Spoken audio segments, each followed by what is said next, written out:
Good morning, guys, and welcome to Florence, Italy. This is really cool. Like, I felt like I was a kid hanging out at the Rom in Toronto. Not that I've ever been, and we're going to see their private chapel because when you have that much money, you obviously can't go to the regular chapels. I can't even describe what's going on right now.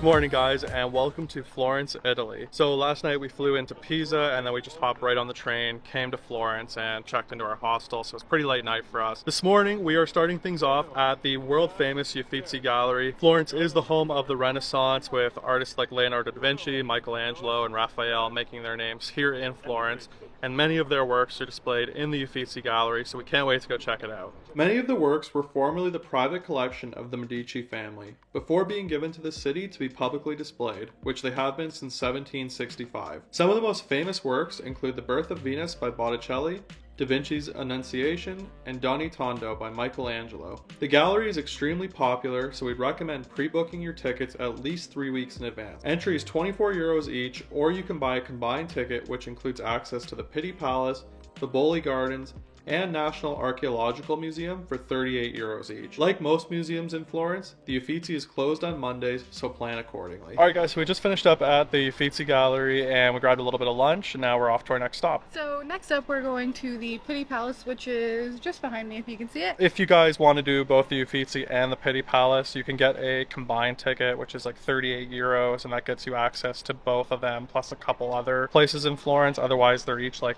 €20. Yeah, or the first Sunday of every month you can kind of do some of these things for free. So that's a hack as well. I'm sure it's much busier on those days, but it saves you some money. Wish we had known that before we bought tickets, but c'est la vie.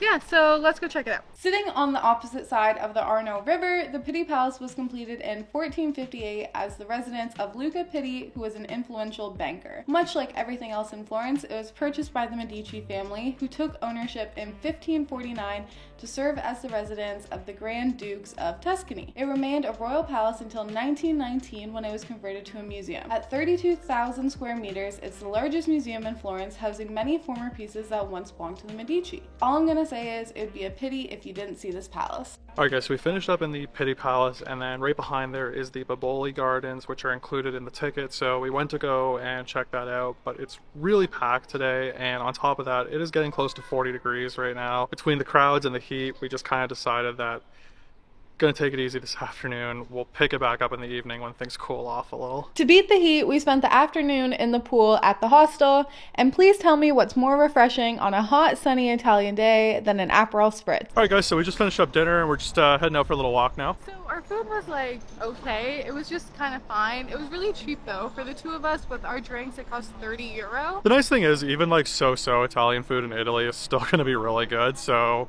you really can't go wrong when you go places here in Florence. Yeah, so we're just kind of exploring now. We've made our way to the Duomo? Duomo, I believe is the pronunciation. It's the giant dome in the middle of Florence. You really can't miss it. So we're gonna just take some photos and enjoy the slightly cooler weather we have now.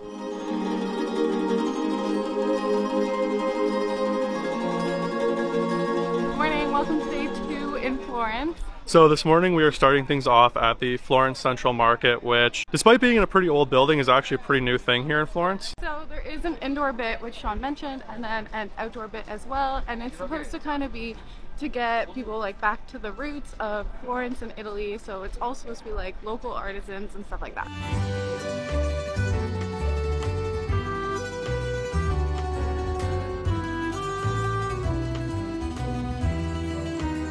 So the inside and the outside of this market is totally different. Outside, you kind of got all the like tacky tourist shops and stuff like that. But once you come inside, all of these amazing food stalls are here with all like local artisans and stuff like that. So we've kind of gone for a couple different options here. We got like a very traditional sort of panini, and then some less traditional dumplings, but they both look delicious.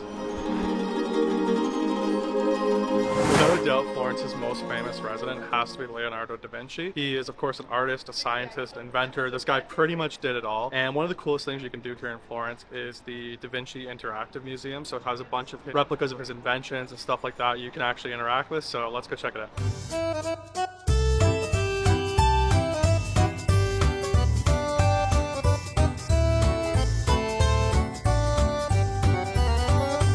We just finished up at the Interactive Da Vinci Museum. There are two. They're actually pretty close to each other, almost side by side. And the interactive one was amazing, so definitely go to that one. Yeah, they're both the same price. It's €8 each to go in, so I would highly recommend doing the interactive one. It was just really cool. Like, I felt like I was a kid hanging out at the ROM in Toronto. Not that I've ever been to the ROM in Toronto, but I imagine it would be like that. Which, like, realistically, most of the people in there were kids. But you know what? There's a kid in all of us, right? It was a great time. 10 out of 10.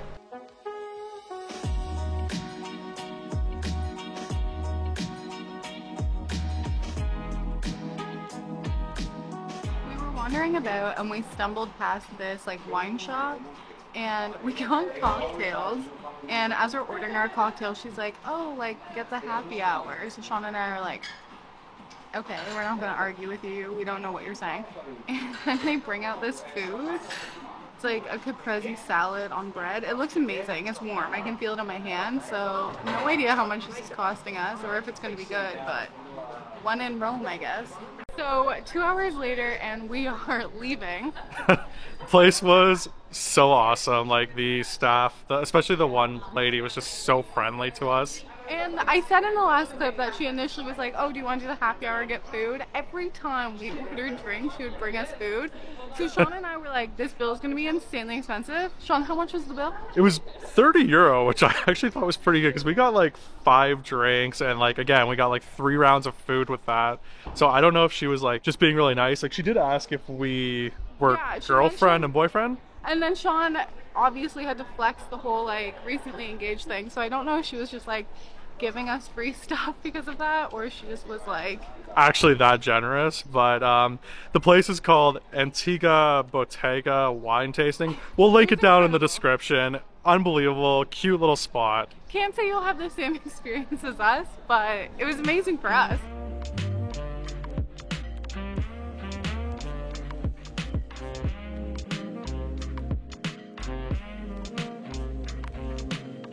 Does our background look a little bit familiar? So we are back at the Mercato Central. Decided to come back here for dinner because we had such a good lunch. We were going to go to the Piazza Michelangelo, which is this really nice hilltop overlook of the city. Unfortunately, getting a bus ticket in Florence has proved a little bit challenging. You can't buy them on the bus for some reason, and the only place you can really buy them is tobacco shops, which a lot of them are closed now. So I'm gonna try that tomorrow and just enjoy some pasta tonight. So that wraps up day 2 in Florence. We have some really exciting things planned for tomorrow, so make sure to keep watching. But for the rest of the night, we're just gonna kind of hang out on the rooftop patio at the hostel, which is really cool. It has this incredible view that kind of goes all the way around, and the sunset is about to start, so we gotta go watch that. Good morning, welcome to day 3 in Florence. So this is actually our last day in Florence before we head to Venice tomorrow. So we're starting it off good. We're going to the Medici Chapel. So if you don't know, the Medicis kind of basically built Florence. They were really wealthy bankers who kind of like did everything, built everything, and we're going to see their private chapel because when you have that much money, you obviously can't go to the regular chapels. So let's go check it out. The Medici Chapel serves as the final resting place of the family and is divided into 3 parts. You have the crypt, the chapel of the princes, and the new sacristy. And honestly, I was not expecting to see so many remains. I think the last time I've seen this many bones, we were in the catacombs in Paris, so a little bit jarring. The crypt houses minor members of the family, while the chapel of the princes houses the remains of 6 of the Medici Grand Dukes. The new sacristy was built by Michelangelo between 1520 and 1534. It depicts statues of Mary and baby Jesus, flanked by dukes Lorenzo and Giuliano Medici, who are supposed to symbolize dusk and dawn. Entry is €12 to visit the chapel, and it was definitely a cool experience. Alright guys, so we just finished up at the Medici Chapels, which was such a cool place to check out. definitely do what we did though and go early, because there was definitely a lot of crowds starting to come in as we were leaving, and the experience is so much different when you're in that massive dome and there's just a few other people around. You just feel so small and insignificant compared to, you know, these famous people from hundreds of years ago. We are now having a quick coffee and then we are off to do something that really you should only do in Italy, but it's something so good that we felt it deserved its own video, so you'll have to check in on the next video to see what we get up to. Next up, we're going to the Duomo. We've been past it a bunch of times, but we haven't been able to go in yet because there's either been a massive queue or it's been closed. We don't know yet if there is going to be a line. We're just kind of fingers crossed, hoping for the best, and even if there is, we're going to wait next. Today is our last day in Florence. The Cathedral of Santa Maria del Fiore and its massive dome have sat at the center of Florence for over 500 years. Construction began in 1296 and was finally completed in 1436. In addition to the main cathedral, the complex also includes its famous dome, the third largest in the world after St. Peter's in Rome and St. Paul's in London, as well as the Baptistry of St. John, the Bell Tower, and the Museum of the Opera del Duomo. The cathedral itself is free to enter, though expect to wait in a large queue. If you want to visit any of the other sites, you can purchase a combined ticket for €30, which is valid for 3 days and includes access to the entire complex. It's 463 steps to climb the dome and 414 steps to climb the bell tower, and neither has a lift, so be prepared for lots of walking. We were on a bit of a budget for this trip, so we opted to just visit the main cathedral. Alright guys, so we finished up at the Duomo. We actually only had to wait in line for about 20 or 30 minutes, so not too bad. Truthfully, I found it a little underwhelming, especially compared to like the Medici chapels that we went to this morning and just some of the other churches that we've seen in Europe. We've come over to the City Hall now. So one of the most famous pieces in Florence, and probably just the whole world, is Michelangelo's statue of David. So it's located at the Accademia Gallery here in Florence, but unfortunately, we couldn't get tickets because didn't really realize that you need to get tickets like 3 or 4 weeks in advance, and we kind of left it to the last minute. If you're in the same position as us, we do have a solution for you. There is a replica statue which looks exactly the same, located in front of the City Hall here, and there's also a bunch of other cool statues, so if you're like us and don't get tickets, just come to City Hall and you'll see David. So right around the corner from City Hall, you will find the Arno River, which runs right through the center of Florence.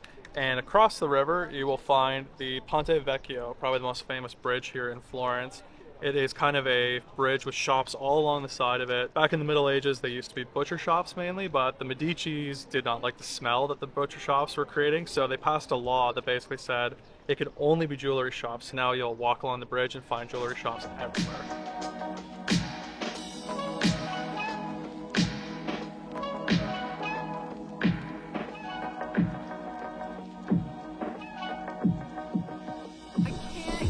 What's going on right now. So we did our closeout clip. We came up here to watch the sunset, and that was supposed to be it. And the sun has now set, but the party has started. So there's this guy and his guitar and the like best hype beats ever. Yeah, like he started off with like YMCA, and then he was playing like Yellow Diamonds, I don't know, that Rihanna song, whatever it is. We found love in a hopeless place. That's the one. But anyways, we were just like kind of expecting it to be chill, and now we're like hyped, and we're totally sober. Truthfully, if I had like 1 or 2 more beers in me, I would be out there partying right now. Like, this guy has just got the hype beats going. We joined for a bit, but anyways, now we'll show you that, and then we'll show you our actual closeout. Thank you so much for joining us as we explore Florence, Italy. It has been such a great time, and tonight's our last night. So we came up to the Piazza Michelangelo, which has this amazing panoramic view of the city. So we're gonna enjoy the sunset up here, and then we're off to Venice tomorrow. So make sure to like and subscribe, and make sure to check out our Venice video as well, and I guess we'll see you next time.